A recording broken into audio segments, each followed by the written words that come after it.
Avertissement avant de commencer cette vidéo. Investir dans la crypto-monnaie est très risqué. Beaucoup de personnes se sont enrichies, certes, mais beaucoup se sont également appauvries et vous devez en avoir conscience. N'investissez que ce que vous êtes prêt à perdre. Faites preuve de vigilance, de nombreuses arnaques existent. Dans cette vidéo, je partage simplement une interprétation personnelle du secteur de la crypto-monnaie. Je ne délivre pas de conseils financiers. Faites toujours vos propres recherches, demandez conseil auprès d'une personne qualifiée. Vous êtes seul responsable de vos investissements. Je décline toute forme de responsabilité en cas d'appauvrissement ou perte de chance. Bon visionnage! Le temps est le facteur le plus important pour déterminer les mouvements du marché. En étudiant les records de prix passés, vous pourrez vous prouver que l'histoire se répète et en connaissant le passé, vous pourrez prédire l'avenir. William Delbert Gann dit le voyant mathématique. Les Français souhaitent de plus en plus investir dans la crypto-monnaie et pour l'instant, la plupart des investissements se font soit dans le Bitcoin, soit dans l'Ethereum, mais on a vu ces dernières semaines une montée fulgurante de d'autres monnaies comme Solana ou comme Luna. Et on parle de plus en plus d'analyse, de prédiction en fonction des phases lunaires. Et ça, bien sûr, en tant qu'astrologue, je me devais de vous en parler sur ma chaîne. Bonsoir à tous, ici Dorémy, je suis astrologue. Quel est le rapport avec la crypto-monnaie? Eh bien, on va vraiment rentrer dans les détails parce qu'il y a de plus en plus de personnes qui s'y intéressent, mais qui ne savent pas qui est à l'origine de cette méthode et comment procéder. Donc je suis là pour éclairer vos lanternes. Donc on va diviser la vidéo en 3 parties pour que ce soit clair pour tout le monde. Le premier point, on va parler de l'inventeur de cette pratique, donc des origines. Puis dans un deuxième point, on va parler des phases lunaires, de l'astrologie et de la crypto-monnaie.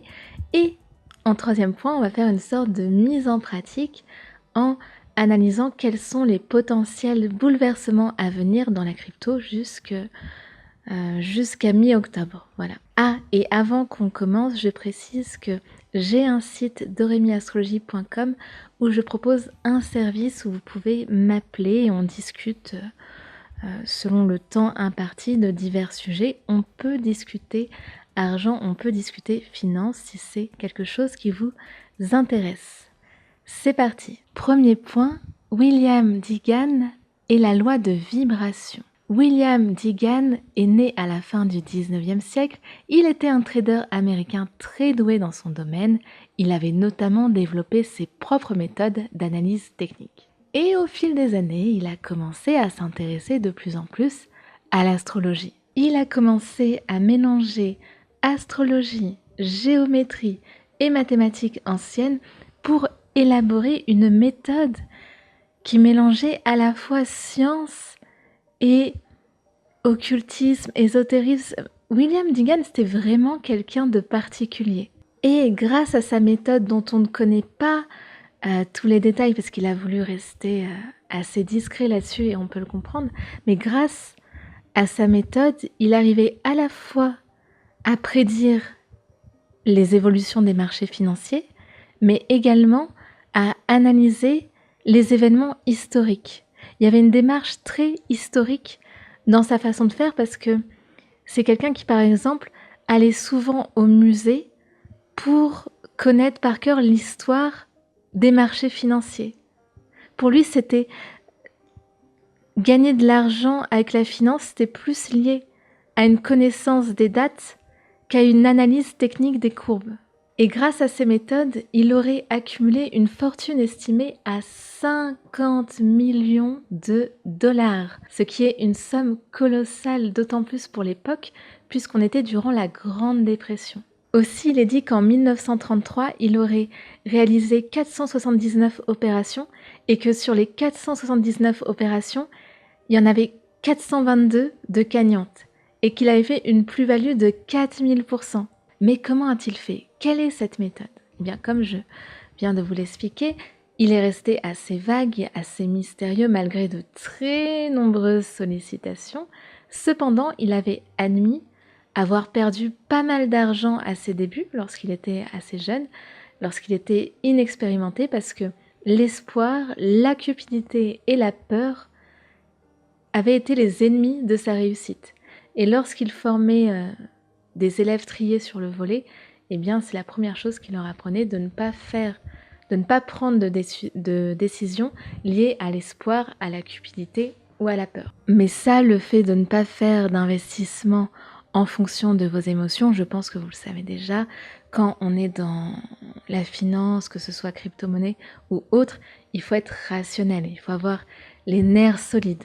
Par contre, il avait rajouté quelque chose qui, cette fois-ci, va vraiment nous intéresser, ça va être le cœur de notre vidéo. J'ai noté une récurrence dans la montée et la baisse des stocks et des commodités. Cela m'a laissé penser que les lois de la nature étaient à la base des mouvements du marché. J'ai alors décidé de consacrer 10 ans de ma vie à étudier si les lois de la nature pouvaient être applicables à la nature spéculative du marché. Après de longues recherches, j'ai découvert que la loi de vibration détermine les points exacts où les stocks et commodités doivent monter ou descendre sur une période donnée. Mais qu'est-ce que la loi de vibration? Eh bien, la loi de vibration, elle fait partie des 14 lois universelles et selon cette loi, tout ce qui compose l'univers est en mouvement, rien n'est figé et c'est surtout que l'univers est vibration. La théorie de la relativité générale d'Einstein nous décrit un univers non pas silencieux, mais vibrant d'énergie.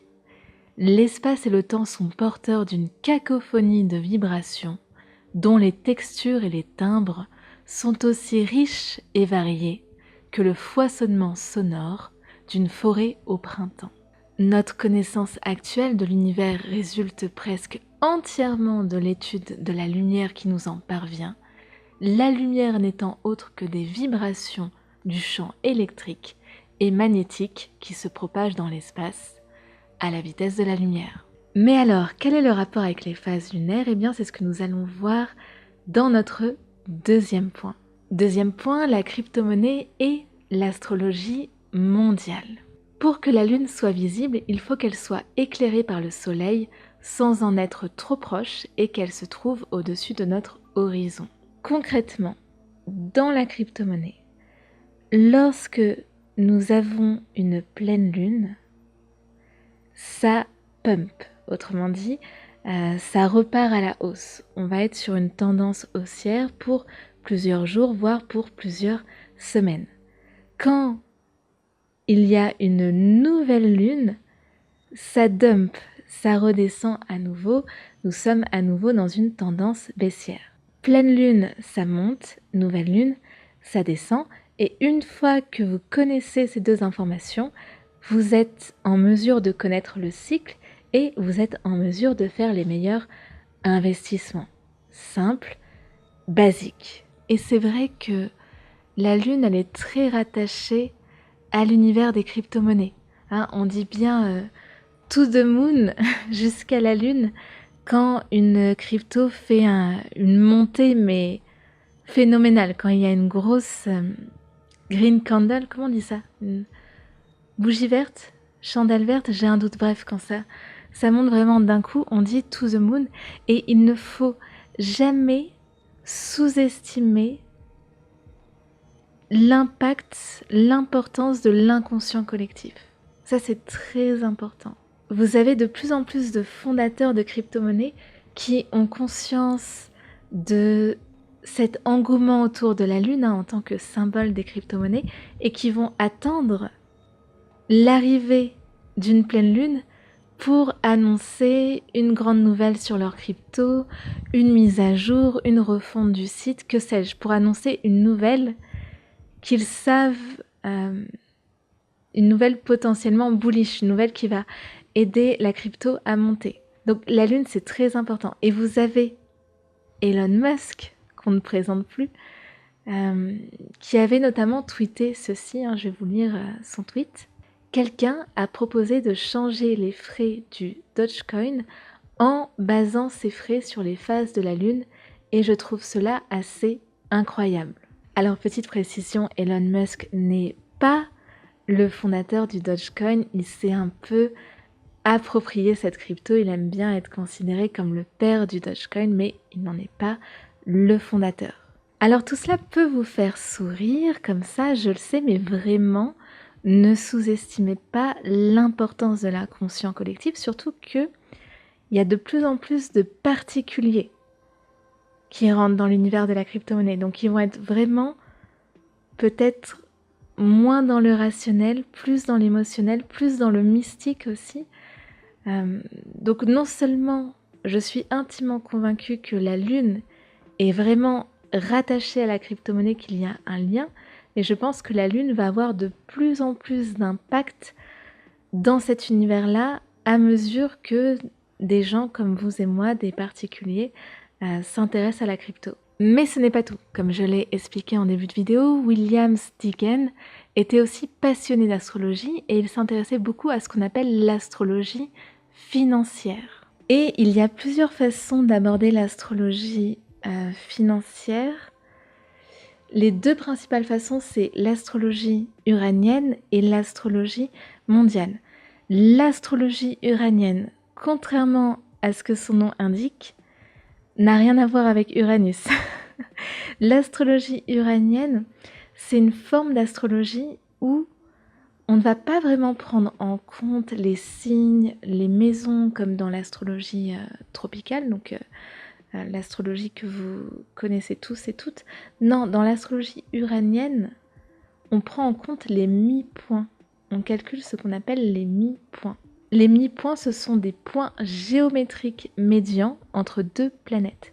Et dans l'astrologie uranienne, il y a aussi la prise en compte de ce que ces astrologues appellent les planètes transneptuniennes, donc les planètes qui sont plus éloignées de Neptune.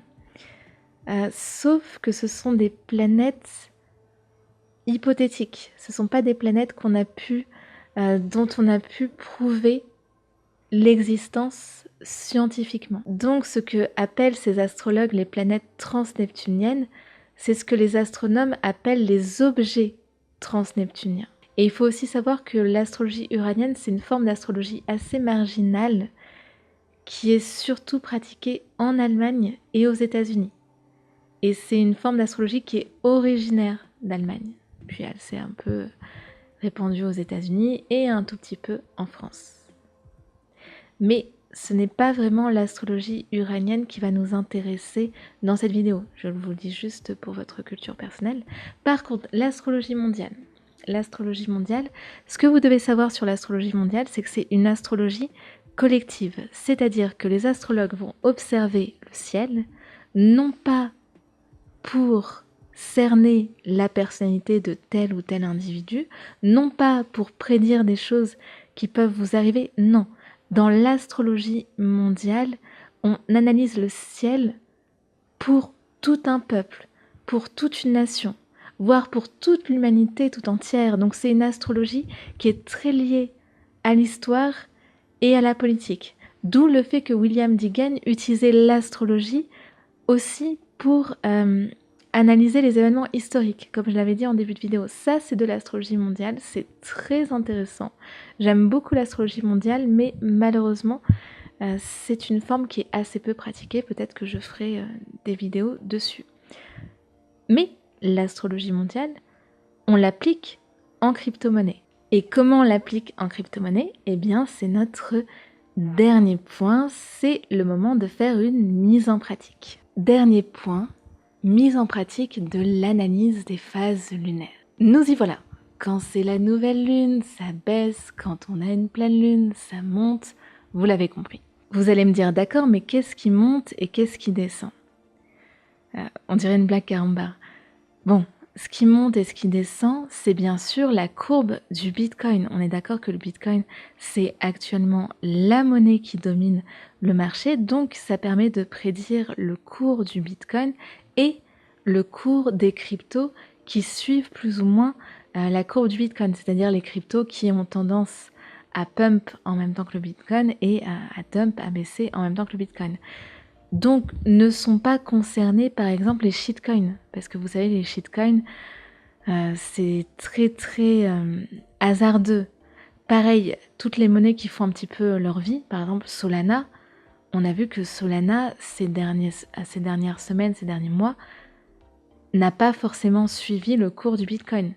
Donc, je ne pourrais pas, par exemple, vous prédire le cours de Solana. Non, par contre, toutes les monnaies qui font à peu près, qui suivent un petit peu la tendance du Bitcoin, oui, elles sont concernées par l'analyse des phases lunaires. Maintenant, par rapport à l'astrologie, on va aussi prendre en compte le signe de la Lune et également si elle va être en conjonction ou en opposition avec d'autres planètes. Bien sûr, je le rappelle, la Lune est un satellite, mais si elle va être par exemple en conjonction avec Jupiter, ce qui est arrivé lors de la dernière pleine lune en Verseau, si je ne m'abuse.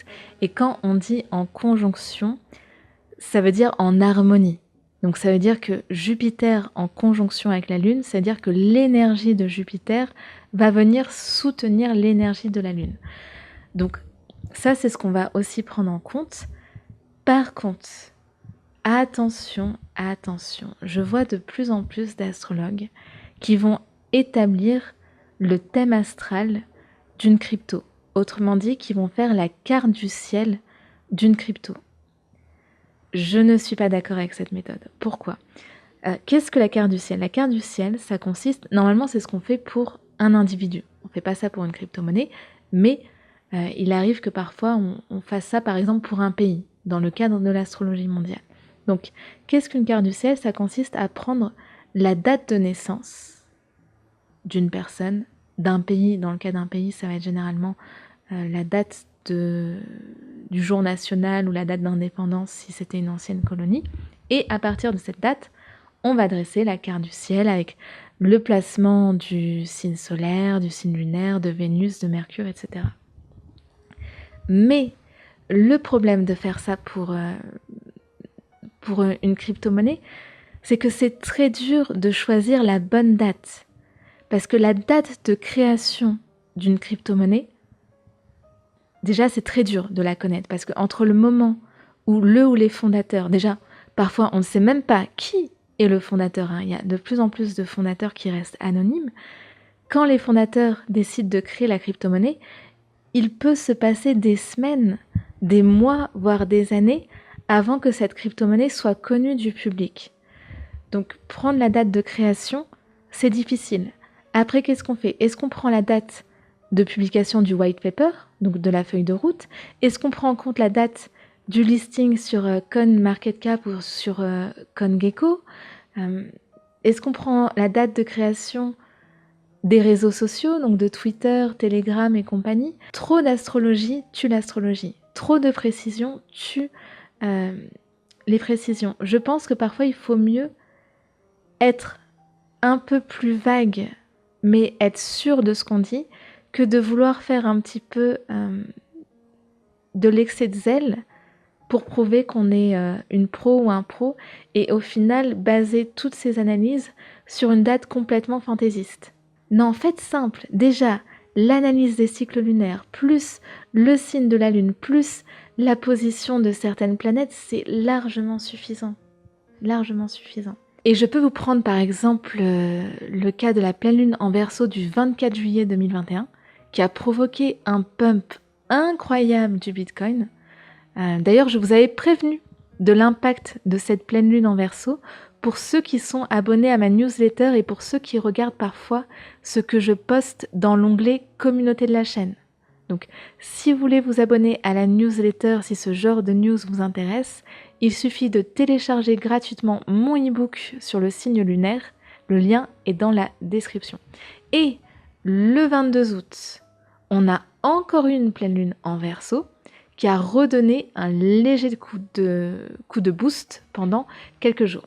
Et ce que vous devez comprendre sur le Verseau, sur l'énergie du Verseau, c'est que le Verseau, c'est vraiment le signe de l'indépendance, de la rébellion. C'est un signe qui est complexe parce qu'il est à la fois très collectif, dans le sens où il veut le bien de l'humanité, mais en même temps assez individualiste.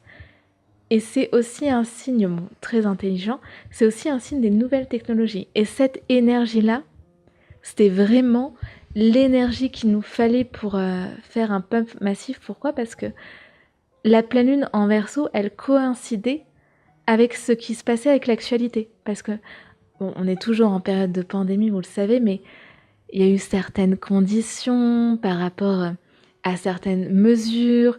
Il y avait des gens qui étaient un peu scindés en deux, avec des personnes qui approuvaient le gouvernement et d'autres qui n'approuvaient pas le gouvernement. Et ça, cette division des gens et cette envie de s'émanciper du système pour beaucoup de gens, ça a pris une ampleur mondiale. On parle beaucoup de ce qui se passe en France, mais la pandémie, elle touche tout le monde. Donc, l'énergie de la pleine lune du Verseau, il y allait avoir forcément des gens qui voulaient se rebeller, qui voulaient s'émanciper en investissant dans la crypto-monnaie. Parce que vous le savez, il y a un véritable bras de fer qui s'opère entre les crypto-monnaies et les institutions financières. Donc c'était vraiment le signe qu'il nous fallait. C'était le Verseau ou rien. Et pareil, ce n'est pas un hasard si le Salvador a adopté à cette même période le Bitcoin comme monnaie officielle. Il y a d'autres pays d'Amérique du Sud qui ont montré leur intérêt pour faire la même chose, mais je pense qu'ils attendent de voir un petit peu comment ça se passe avec le Salvador. Donc il s'est vraiment passé quelque chose d'incroyable en termes d'astrologie mondiale pour l'été dernier, là, juillet-août. Maintenant, on parle du passé, mais maintenant, l'avenir, septembre-octobre. Qu'est-ce qui se passe? Eh bien, nous avons une pleine lune en Poisson le 21 septembre. C'est pour ça que je vous fais actuellement une vidéo. On est le 14 septembre. Il est 4 heures du matin parce que je voulais absolument avoir le temps de la monter et de la poster avant cette pleine lune en Poisson. Et alors, l'énergie des poissons en crypto-monnaie, concrètement, qu'est-ce que ça donne? Alors déjà, ce qu'il faut bien comprendre, c'est que la pleine lune aura lieu le 21 septembre. Mais il arrive régulièrement que ça commence à pump, ça commence à monter tout doucement 24 à 48 heures avant. Donc ça pourrait commencer à remonter à partir du 19 septembre. Normalement, c'est censé commencer à remonter le 21, mais c'est arrivé plusieurs fois. Je scrute vraiment chaque pleine lune que ça commence un tout petit peu avant, un chouïa avant. Donc, à partir du 19-21 septembre, on va prendre une fourchette comme ça de 3 jours, on va normalement avoir un pump un petit peu timide, parce que le signe du Poisson, c'est pas un signe sanguin, c'est pas un signe comme le Verseau qui est un petit peu rebelle. Non, le Poisson, il prend son temps d'observer, d'analyser, pardon. Donc, on risque d'avoir un pump assez léger pendant quelques jours, mais si la sauce prend, ça risque de vraiment, vraiment monter et de monter jusqu'au premier quartier de lune en Capricorne du 13 octobre. Donc on pourrait avoir une tendance haussière du 19-21 septembre jusqu'au 13 octobre. Ce qui est pas mal, je trouve, comme tendance haussière. Mais alors, à quel prix allons-nous monter? Eh bien, pour le 13 octobre, on pourrait revenir à l'ATH de avril 2021, c'est-à-dire 63 000 $, il me semble. Donc on pourrait, au 13 octobre, premier quartier de lune en Capricorne, être sur une fourchette 60-63 000 $. Attention, c'est une interprétation ésotérique, hein. Je ne fais pas de l'analyse technique, c'est juste par rapport à l'énergie du Poisson et par rapport à ce que j'ai pu observer. Le Poisson, c'est un signe qui est très porté sur le beau, sur l'esthétique. Pour moi, le Poisson, c'est vraiment un des signes, avec peut-être le Verseau, que je rattache le plus à l'art. Les Poissons, ils aiment le luxe, ils aiment le beau parce qu'ils ont le regard pour apprécier les belles choses. Et ça, c'est une énergie qui pourrait être favorable à tout ce qui est NFT, tout ce qui est lié à l'art. Donc, ça peut être aussi bien dans l'achat de NFT sur des plateformes comme OpenSea. En plus, OpenSea la mer, hein. Je vous rappelle que le poisson, c'est un signe d'eau. Donc, je ne serais pas étonnée que durant toute cette période, hein, comme je vous l'ai dit, du 19 septembre jusqu'au 13 octobre, on ait de plus en plus de news, de personnes qui se sont enrichies en achetant certains NFT, qu'il y a de plus en plus de NFT qui se vendent une fortune, voilà, qu'il y a un regain d'intérêt pour cette forme de marché de l'art. On pourrait avoir aussi un pump de certaines cryptos comme Decentraland, par exemple. Decentraland, Mana, ça c'est quelque chose qui peut parler aux poissons, et puis même c'est un projet qui est assez prometteur, hein. Je vous rappelle que Grayscale, le fonds monétaire, enfin le fonds d'investissement Grayscale est dessus, il me semble. Donc ça, les NFT, ça pourrait être favorable. Enfin, ça pourrait profiter de l'énergie de la pleine lune en poisson. Quoi d'autre? Tout ce qui a un nom qui évoquerait la spiritualité, mais quand je dis spiritualité, je parle un peu tout ce qui est ésotérique, hein. Je ne parle pas de tout ce qui est les charity coins, hein, toutes les monnaies qui œuvrent pour des œuvres de charité. Et de manière générale, je vous déconseille de vous approcher ce genre de coins charity. Ce sont généralement des shitcoins qui, en vérité, n'ont aucun projet. Donc, pour se donner une contenance, ils font semblant de soutenir une cause. Je ne vous dis pas de ne pas soutenir de cause, je vous dis simplement de donner directement votre argent à une association, de ne pas passer par ces cryptos, même s'il doit y en avoir 2-3 dans le lot qui sont pas mal.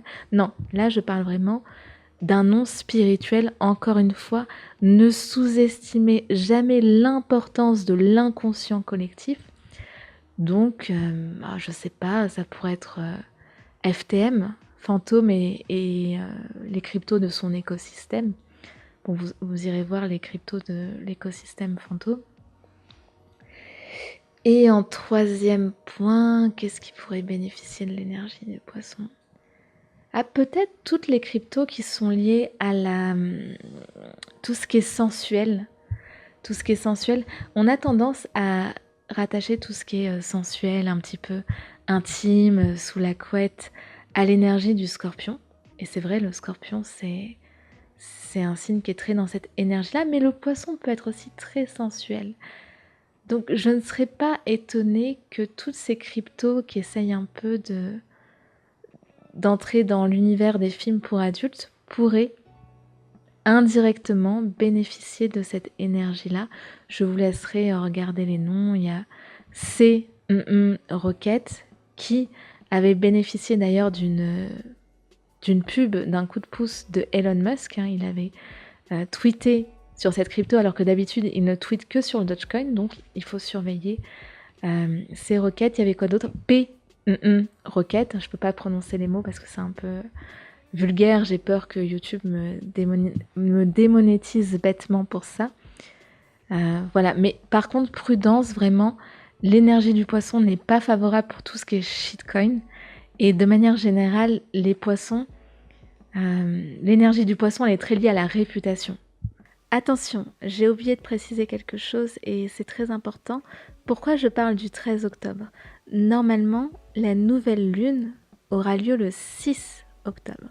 Donc, ça devrait commencer à redescendre à partir du 6. Mais si je parle du 13, c'est parce que je pense que les placements seront suffisamment bons, suffisamment forts pour résister au dump du 6 octobre. Donc, si on veut être un peu pessimiste, on peut dire que ça va monter du 20-21 jusqu'au 6. Et si on est optimiste, comme moi, on peut espérer une montée jusqu'au 13 octobre. Voilà, je voulais le préciser. Avant de nous quitter, je vous rappelle que j'ai un service conversation libre sur mon site. Si vous voulez qu'on parle de crypto-monnaie ou autre, j'ai aussi un service où je peux donner mon avis d'astrologue, je précise, pas un avis de professionnel sur votre portefeuille. Pareil, si le milieu de la crypto-monnaie vous intéresse, mais vous ne savez pas par où commencer, vous ne savez pas comment vous inscrire sur Binance, comment télécharger PancakeSwap ou que sais-je, je peux vous aider si vous êtes débutant. Voilà, si vous êtes un expert de la finance, non, je ne pourrai pas vous aider. Et on se donne rendez-vous dès jeudi pour une vidéo sur l'occultisme dans la pop culture et le mois prochain pour une nouvelle vidéo sur la crypto-monnaie. Passez une bonne soirée. Au revoir.